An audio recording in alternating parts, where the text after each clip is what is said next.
Welcome to a breathtaking journey through the majestic Himalayas, where spirituality, history, and natural beauty converge. This is the story of our journey to the Himalayas, to the land of gods, Uttarakhand.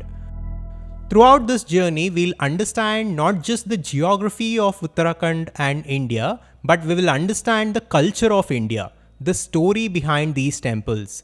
We will also understand the way of Hinduism and what it stands for. For a long time, I was curious about my culture, about Hinduism. So let us discover Hinduism together. Chardham Yatra or pilgrimage is one of the most revered, adventurous and significant pilgrimages for Hindus. It comprises of 4 Hindu shrines in the remote Himalayan regions of Uttarakhand.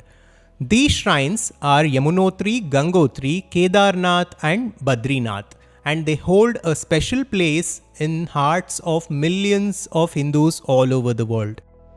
The journey to Char Dham is a challenging one with steep climbs and long walks, but the reward is worth it. While the scenic beauty and serenity of the Himalayas is breathtaking, this is not why most Hindus embark on this journey. What a Hindu truly seeks is liberation and knowledge. Liberation from the shackles of life and death and the knowledge of one's true self. This is called Mukti in Hinduism, and it is easy to see why so many people make the pilgrimage every year. I am Sujin Shetty, and in this video I will take you through our journey to the Himalayas and our Char Dham pilgrimage. So me and my wife embarked on this journey during October of 2022. Let us now explore the consecrated spaces and temples that have been revered for centuries, discovering the history, science and spiritual significance behind them. We started by taking a flight from Bengaluru to Dehradun. Dehradun is a city nestled in the foothills of Himalayas. It is known for its beautiful landscapes and it is known as the gateway to the Char Dham Yatra. After we landed, the car that we had booked for the rest of our journey was ready. So we set off towards our first destination, Barkot. Our day 1 starts here. All through our journey from Dehradun to Barkot, we were mesmerized by the sheer beauty and serenity of Mother Nature. The lush green hills, fresh streams of water dripping from plants and trees welcomed us along the way.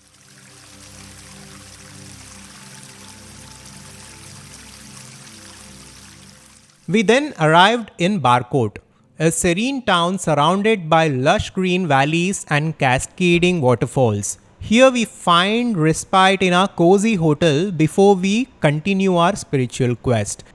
Tomorrow we will venture to Yamunotri, the first stop on our sacred journey. On day 2, as the sun peaks over the horizon, we make our way to Janki Chatti, the starting point for our trek to Yamunotri. The 6-kilometer trek takes us through breathtaking landscapes brimming with natural beauty. Along the way, we witness the purity and strength of the river Yamuna, which holds a special place in Hindu mythology. The Char Dham Yatra is considered spiritually significant for Hindus, and it is considered as a path to liberation and salvation. The shrines at Char Dham are believed to have been established by the legendary Hindu sage Adi Shankaracharya over 1,000 years ago. In Yamunotri, we chose to take a horse ride for our journey to climb.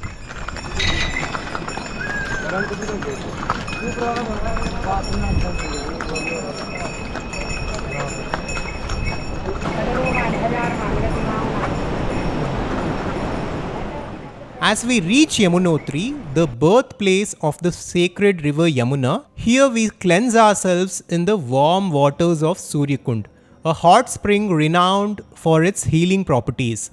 Immersed in the tranquil ambience, we offer our prayers and seek blessings from Yamuna Mata, the goddess of the Yamuna river.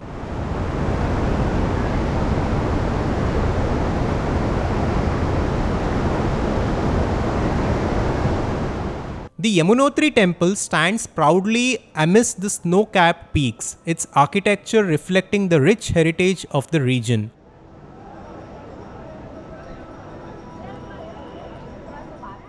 It is believed that by visiting this temple and bathing in the pure waters of Yamuna cleanses one of all sins and grants moksha, liberation from the cycle of birth and death.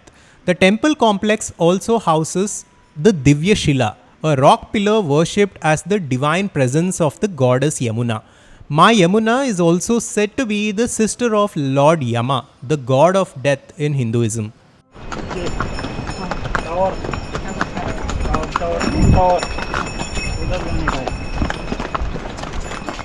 After a spiritually enriching experience, we retrace our steps back to Janaki Chetty.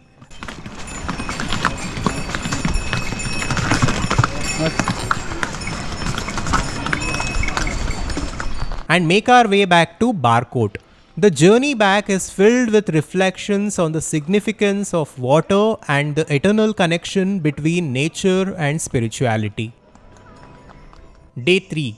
Our next destination is Uttarkashi, a town known for its spiritual heritage and ancient temples.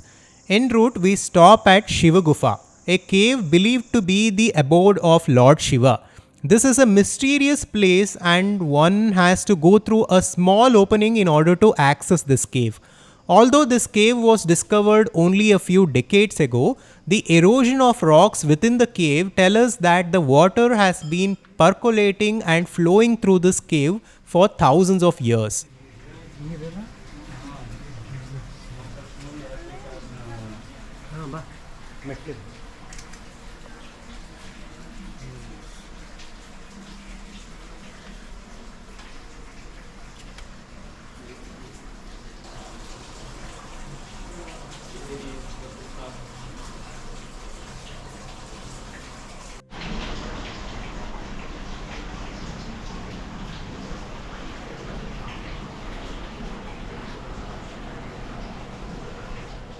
As we delve deeper into the mystical realm of Uttarkashi, we visit the great Kashi Vishwanath temple dedicated to Lord Shiva, the supreme deity of Hindu pantheon.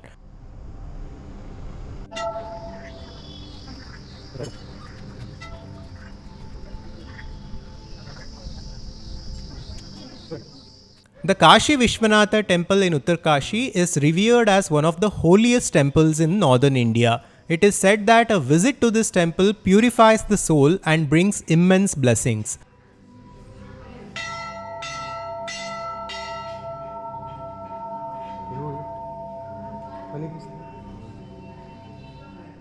The temple's exquisite yet simple architecture intrigued us. It is said that no one established the lingam in this temple and it is a Swayambhu, which means the linga of this temple emerged by itself naturally. We sat there in meditation within the temple, soaking in the divinity of the space. We also got an opportunity to be a part of a small puja for the Kashi Vishwanatha. We then returned to our resort in Uttarkashi, which had a beautiful view of the river Ganga and the surrounding hills.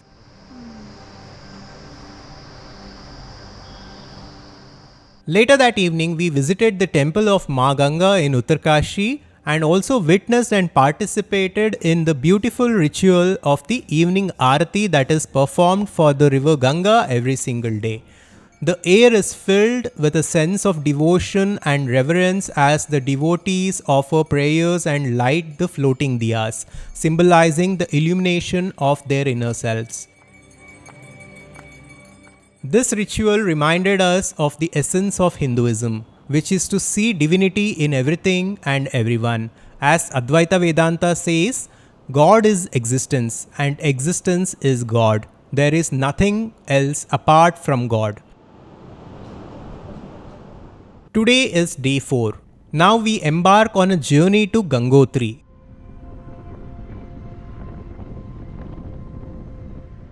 The place where the river Ganga descends from the heavens to bless the earth. As we drive through the mesmerizing Herzl Valley, we witness the awe-inspiring beauty of nature.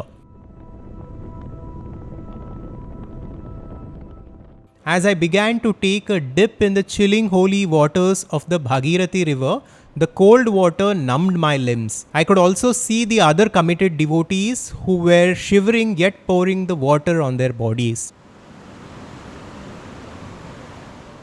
We then sat there on the bank of river Ganga for a while in silence.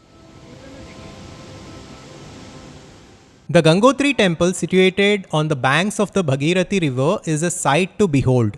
Dedicated to the goddess Ganga, it is believed to be the spot where King Bhagiratha meditated to bring the sacred river Ganges to the earth. The temple's spiritual vibrations and the majestic Himalayan backdrop create an ethereal atmosphere.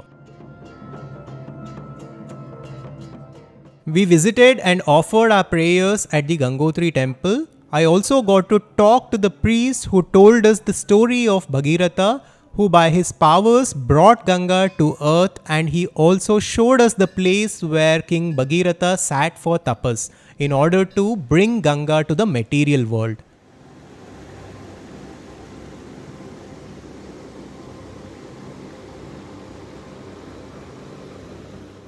On day 5, our journey continues as we make our way to Guptakashi, a place known for its association with Lord Shiva.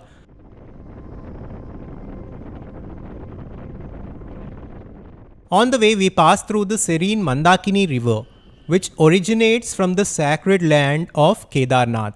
Our hearts are filled with anticipation as we prepare for the ultimate destination of our pilgrimage, the Kedar. This evening we visited the ancient Guptakashi temple. At the center of this temple is a pond, and there are two outlets on the either sides from which water is pouring out continuously. It has been like this from centuries.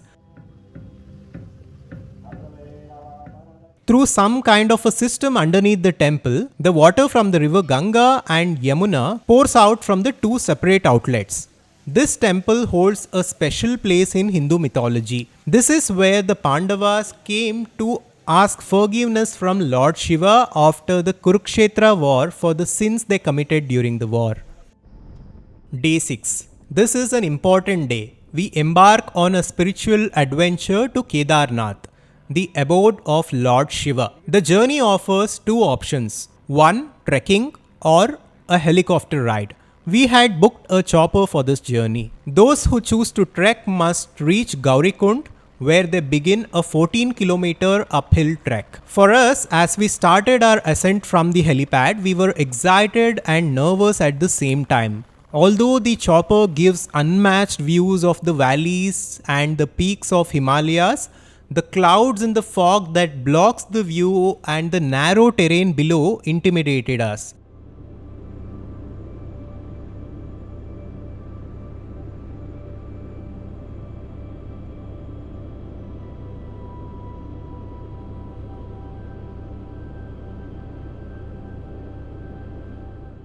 But as we approach Kedarnath, the sight of the towering Himalayan peaks takes our breath away. The Kedarnath temple, perched at an altitude of over 3,500 meters, stands as a testament to the indomitable faith of devotees.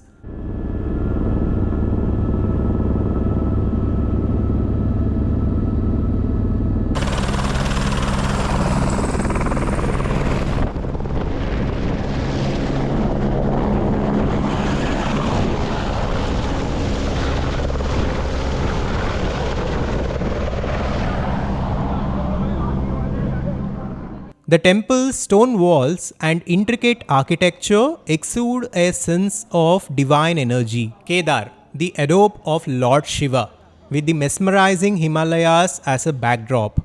I do not have many words to describe what I saw. We received the darshan of Kedarnath, bowed down and touched the shivling, asking for the divine grace and understanding in our lives. We stayed at Kedar overnight in a small tent.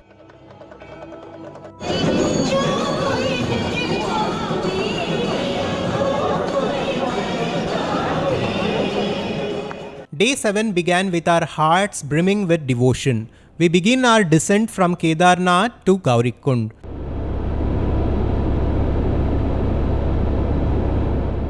The journey back to Guptakashi is filled with gratitude and reflections on the divine blessings we received on this sacred pilgrimage. Our pilgrimage then takes us to Badrinath from Guptakashi, the abode of Lord Vishnu. nestled in the Garhwal Himalayas. The breathtaking scenery and the divine aura of Badrinath leave a memorable mark on our souls. It was raining heavily and we were a little tired by now. We checked into a hotel here and spent our night in the hotel. Day 8. On day 8, we woke up early and went for the darshan of Lord Badrinath. Badrinath, one of the holiest sites for Hindus, is steeped in mythology and legend. The Badrinath temple, dedicated to Lord Vishnu, stands as a magnificent masterpiece of architecture. Pilgrims from far and wide come to seek blessings of Lord Badri and experience a profound connection with the divine. Badrinath not only offers spiritual solace but also a chance to explore the ancient heritage of this sacred land. The Badrinath idol is a representation of Lord Vishnu, the preserver and sustainer of the universe. The idol is carved out of a single block of the Saligram stone, a type of fossilized ammonite found in the Gandaki river of Nepal. It is believed that this specific black stone holds immense spiritual potency and is considered very sacred. The idol stands tall at around 3.3 feet in height and depicts Lord Vishnu in a meditative posture known as Padmasana. It was Adi Shankaracharya who established this temple also. We need to take some time here and we need to express our immense gratitude to Adi Shankara for his contribution to Hinduism and this world. Hinduism would not be where it is today without Adi Shankaracharya. After this, we couldn't visit the Mana village due to traffic. Mana is the last village on the Indian border which has Vyasa Gufa, where the sage Vedavyasa is believed to have written the Mahabharata. As our time in Badrinath comes to an end, we bid farewell to this divine abode, carrying with us the blessings and spiritual rejuvenation we received. Our journey now takes us to Srinagar, a city steeped in history and spirituality. Day 9. This is the last day of our pilgrimage. Our journey takes us to Rishikesh, the yoga capital of the world and a spiritual haven for seekers from all walks of life. Here we find solace in the serene atmosphere and the holy waters of the Ganga. We stopped at the iconic Ramjula, a suspension bridge that connects the banks of the river. As we walk across the bridge, we can't help but be enchanted by the breathtaking views of the river and the surrounding mountains. The bridge is named after Lord Sri Ram, the revered hero of the epic Ramayana. It is said that Lord Rama crossed the Ganga at this very spot during his exile.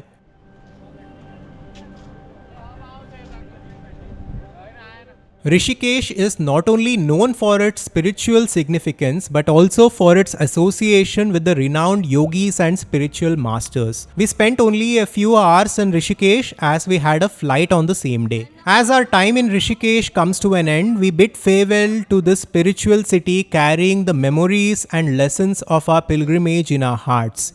Our journey concludes as we make our way back to Dehradun, from where we began this incredible adventure. Such is the nature of things in this universe. They begin and they end. Our pilgrimage has not only deepened our understanding of Hinduism, but also connected us to the eternal beauty of the Himalayas.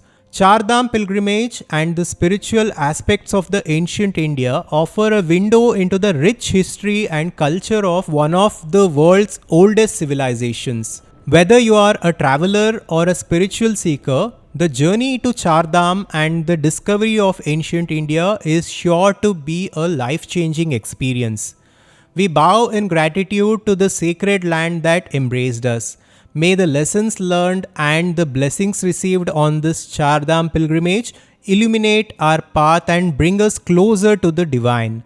Thank you for joining me on this journey. Make sure to subscribe to our YouTube channel for more content like this.